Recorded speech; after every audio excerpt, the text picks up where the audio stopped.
Hey guys, this is Shaft, and tonight we're going to be bringing to you a little bit of a practice session of casting between me and my newest found co-caster. If you're watching this before Saturday, May 25th, please guys check out StarCraft2Strategy.com as we are hosting a very major tournament that will be casted on the Red Stream by myself, this new co-caster, Space Whales, and the Beast, Grandmaster, observing slash streaming.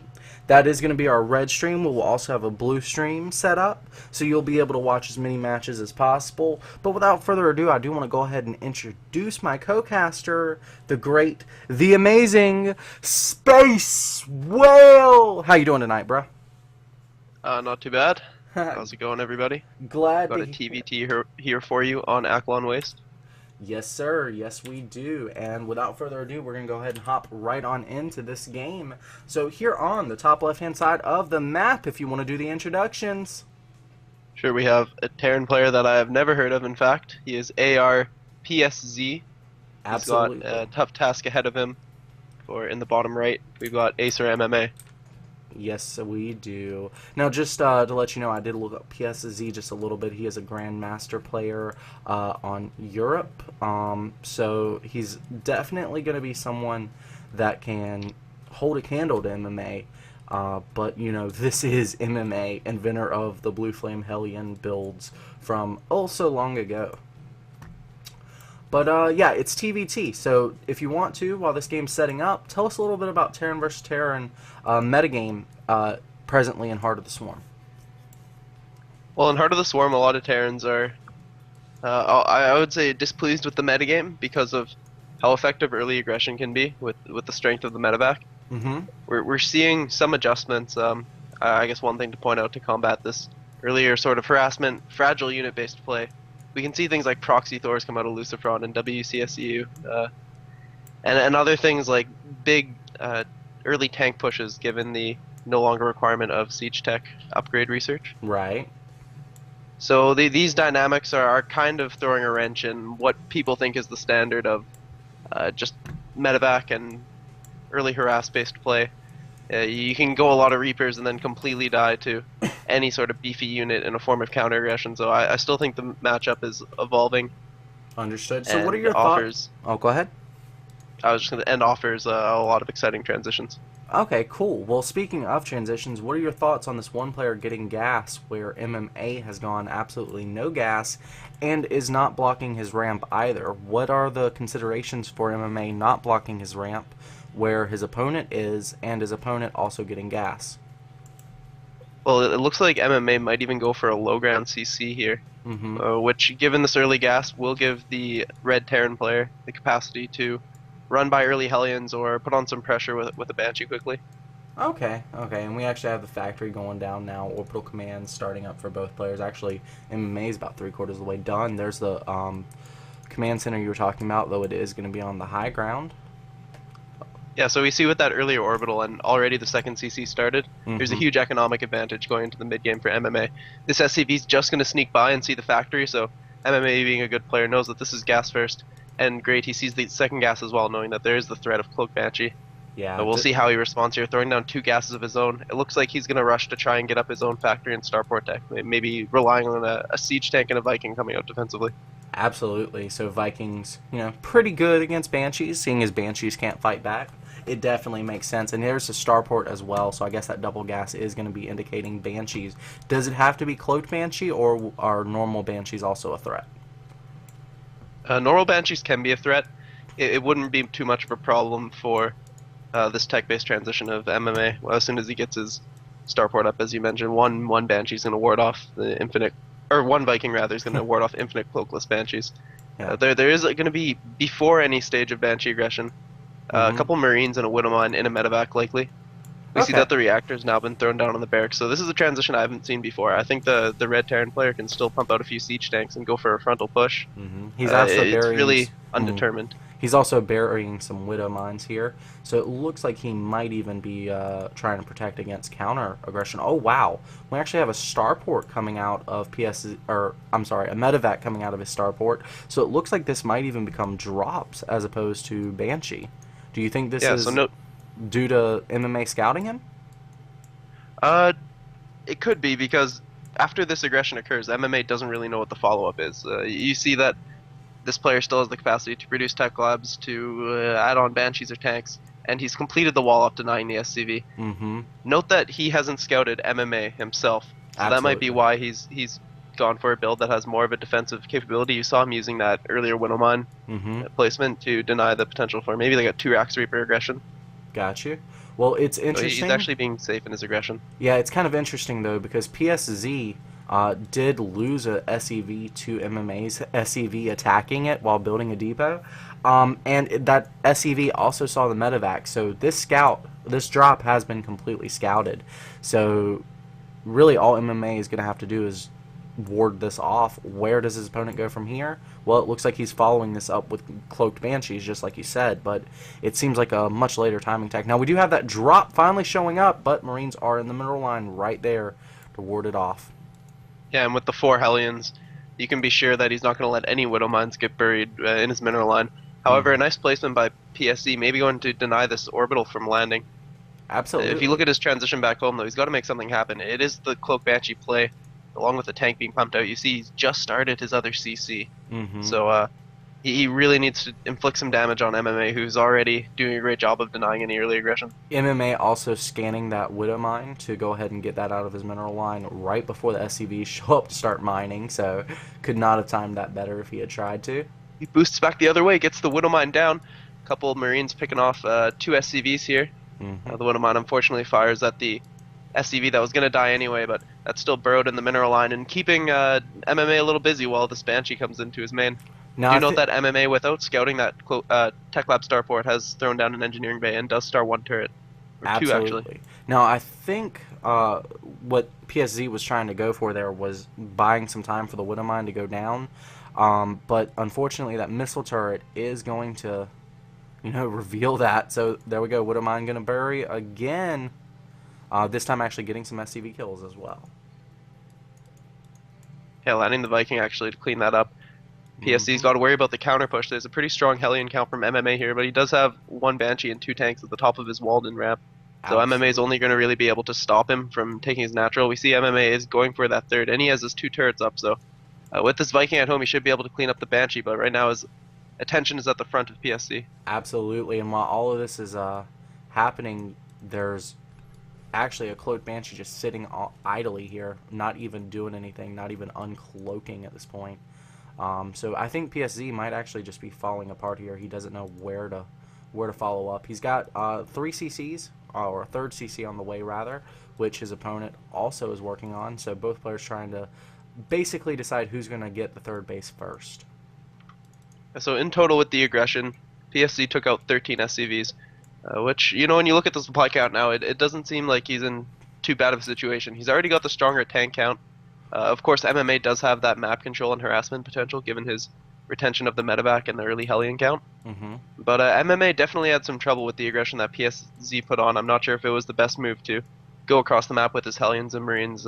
You saw that one idle Banshee. I think it was idle because it picked off the workers that were in range of that mineral patch and the Perhaps, yeah, gas and such. definitely. It did get a few kills, but really I think this is still anyone's game moving into the middle stages. Yeah, and actually we've got a small push out here by PSZ Marine tank with yet another Banshee for support. And there's I the think MMA's going to be able to deal with this if he's able to uh, pick away at these Marines. There's no medevac with this. Really the only threat is the 4 tanks and the 2 Banshees. right. And with the superior Viking count, he's going to be able to instantly ward these off. Well, we've already seen 600 minerals spent on scans, so regardless of anything else, those Banshees have, baited out a couple of mules that could have been. Yeah, and actually SCV's being pulled at the front here in response to this aggression. That's also some economic damage that PSC is able to induce upon his opponent. Absolutely. Battle No. Hellions being pumped out now. Yeah, what is the benefit of getting the Hellbats in this situation? It doesn't seem like there's too much bio for them to clean up. Yeah, I think really the key is he's either going to, as he's doing right now, pick up and drop them on clumps of tanks or Marines, Mm-hmm. or use them just to tank for the rest of his more fragile Marine and Hellion force. Okay, fair enough, fair enough. All right. You see this mhm. position's very abusive though for PSC. He's able to rain down on that fourth gas of MMA, which is really crucial given his mech play. And right now he's trying to land down that third CC. If that gets down, maybe he can recover the lost gas, but Banshee moving into the main to cause some more problems. Yeah, this seems like it's very reminiscent of old school TVT in the sense that, you know, you're using Vikings as spotters. Whoever can control the air will be able to control the siege tank line because siege tanks can attack further than they can actually see. Yeah, it's definitely an interesting mid-game composition, going Hellion heavy and Viking heavy. Really, he's just got to worry about his opponent's tank count getting too out of control, and actually supplementing now with Marauders as PSZ. So I think his composition is set up to deal really nicely with any sort of mech threat that comes within the next few minutes or so. I think it's going to be up to MMA to try and establish a fourth base and exert himself with a different unit composition.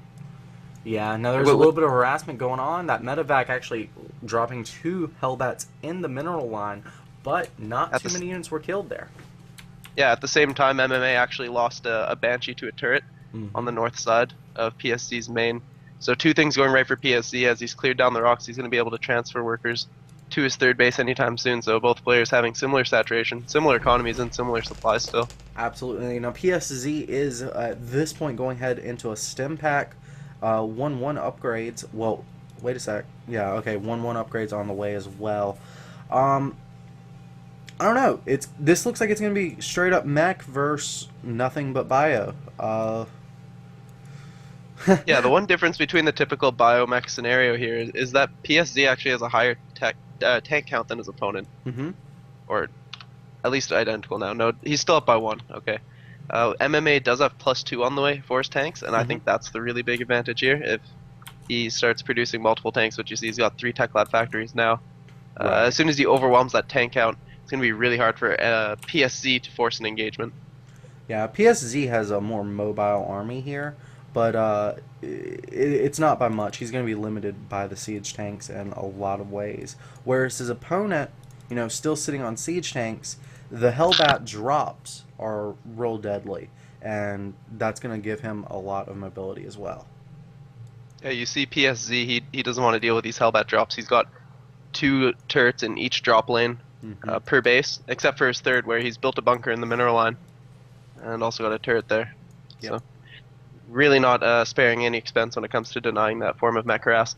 And really, static defense is the key to countering mech harass in any matchup. Yeah, or mech drops does not really as have well. the capacity to. Yeah. Yeah, I know I always drop 2 spores or 2 spines and a spore as a Zerg player when bio is making my day hard. It looks like MMA wants to make PSZ's day hard, but PSZ's going to actually bust down his front ramp here. Doesn't want MMA to gain any abusive position similar to what he was doing to MMA's natural before. Absolutely, and you've got to be careful of those positions. Of course, the rocks are here to stop MMA from being able to get in. MMA caught a little bit out of siege mode, but it's not even going to matter because nothing but bio cannot take on that many Hellbats. Yeah, that was actually a pretty nice poke out there by PSZ. He killed 2 tanks, forced a PDD out of the Raven, which no longer has the PDD, and if you look how Marauder heavy he is, that can really turn the tide into any engagement. If MMA tries to back off here, he's going to have to fight where there is no PDD. And if you look at the rally coming from his natural, it's only a couple tanks and a couple Hellbats. So with an influx of production here, PSZ might be able to take advantage of a MMA army trying to mobilize. Cool deal, man. Cool deal. So is this kind of just like a stalemate? Whoever attacks into the other person is going to lose? Or is there some method to the positional madness going on here? Well, really, MMA is just trying to keep up pressure. Doom drop! He grabs the 4th. Yeah, but PSZ does not want to let this happen. Despite the massive sensor towers, he's still going to fly a bunch of medevacs in there. He's confident in his tank line being able to hold off the mech army of MMA. He doesn't have to worry about a bunch of units being loaded up and dropped on that, obviously. Yeah. So he's just going to apply counter aggression, force MMA to mobilize, and maybe this will allow him to more aggressively position his tanks as he deals damage here. Absolutely. Now, there are not very many tanks in defensive positions, but even so, most of the army is showing up now for MMA. PSZ about 40 supply behind now. Yeah, that was a bit of awkward control there. Yeah. He might have wanted to get into the main a bit faster. Obviously, with the sensor towers, MMA was given a huge heads up and did the right thing, returning home and getting a great position. Indeed. Nice. So it looks like MMA now just wants to push out yet again. He's sitting on a 39 supply lead at this point. And, you know, at this close to max, there's nothing stopping him from doing this Doom push. Yeah, and as he encroaches upon PSZ's side of the map, his +3 is going to finish up, and PSZ's forcing the engagement now, sieging up right in MMA's face. But MMA doesn't even siege up, he's just going to bust through with Hellbats, unsieged tanks, superior Viking count, and upgrades. This looks like Absolutely. it's it for PSZ. PSZ retreating back home with his tail between his legs. Siege tanks and Hellbats following it up. SCVs are being forced to defend, and when that happens, guess what? It's GG. Yeah, both players microing their hearts out over 300 APM each currently. But we see PSZ's drop to 0 as he types GSL champ too strong, Can't say I drops the blame him. mules of surrender, and leaves the game. Yeah, man. Well, that was an interesting TVT. Is that kind of an example of your standard TVT, or is that just an totally out there game? I would say the way things developed, you know, the bio player going for a big Doom drop. Sort of the late game was nothing surprising. The earlier stages were a bit chaotic though, and Mm-hmm. I wasn't really sure which direction each player was gonna go. I think MMA did the right thing, just staying solid and focusing on getting that upgrade and equaling out the tank count. Makes perfect sense to me, man. Well, I thank you for joining us tonight, and hopefully we'll see you a little bit more on Saturday. Deuces.